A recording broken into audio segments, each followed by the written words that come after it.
The Russian Empire. Before empire, the ancient Slavic lands. Before thrones and empires, before the cross and crown, the lands of future Russia were wild and vast. Dense forests stretched endlessly across the cold expanse of Eastern Europe, where wolves howled beneath the moon and rivers cut deep into ancient soil. Slavic tribes lived in scattered wooden villages, their lives shaped by the seasons, by nature, by war. In this untamed wilderness, identity began to take root. Not yet Russia, but something ancient and enduring. The rise of Kievan Ruses.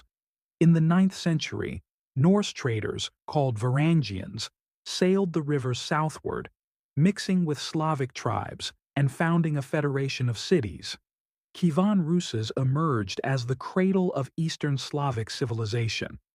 Orthodox Christianity, adopted in 988, transformed a land of tribal gods into a realm of crosses and cathedrals. A golden age bloomed under Yaroslav the Wise. Trade flowed, laws were written, and the idea of Russia began to take shape. Mongol conquest and Moscow's rise. Then came the storm. In 1237, the Mongol horde descended upon Russes with fire and fury. Cities were burned, populations massacred, and the land groaned under foreign tribute. Yet from this dark period, a new center emerged: Moscow. Under the leadership of cunning princes, the city grew quietly under the Khan's shadow, biding its time. Ivan the Terrible and the Tsardom. Ivan IV, crowned in 1547, was the first to claim the title Tsar. He was both reformer and tyrant, brilliant and brutal. He centralized power, created a standing army, expanded Russia eastward, and crushed his enemies without mercy. His rule was a reign of faith and fire, blood and brilliance. The Tsardom of Russia had arrived.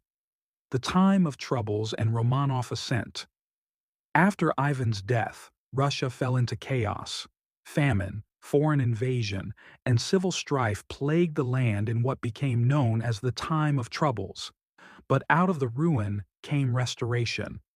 In 1613, a young boy named Mikhail Romanov was chosen by the Zemsky Sobor, marking the birth of a dynasty that would rule for 3 centuries. Peter the Great, the architect of empire.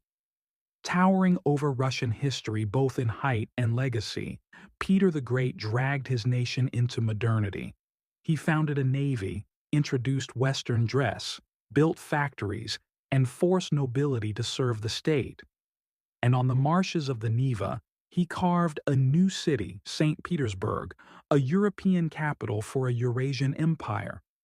Catherine the Great and the Enlightenment. Catherine II brought intellect and ambition.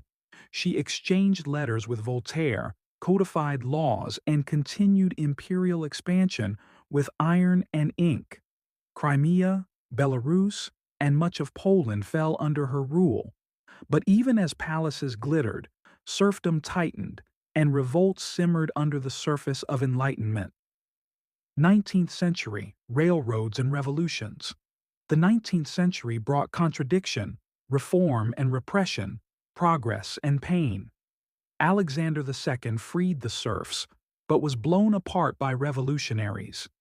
Nicholas I and III ruled with autocratic grip, even as railways and factories transformed the land. The empire modernized on the surface, but below, anger grew. World War I and collapse. In 1914, Russia marched into the Great War unprepared. Millions of lives were lost, food ran short, cities rioted. The Romanovs were no longer divine, but out of touch. In 1917, the people rose. The Tsar abdicated, empire cracked and crumbled. Revolution and execution. The Bolsheviks seized power, Lenin returned. The empire was no more. In a dark cellar in Yekaterinburg, the Romanov family was executed. A dynasty was buried in silence and snow. Empires echo in modern Russia.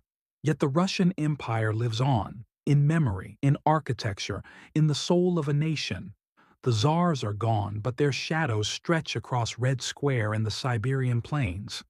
In palaces and prayers, in pride and paradox, the empire still whispers.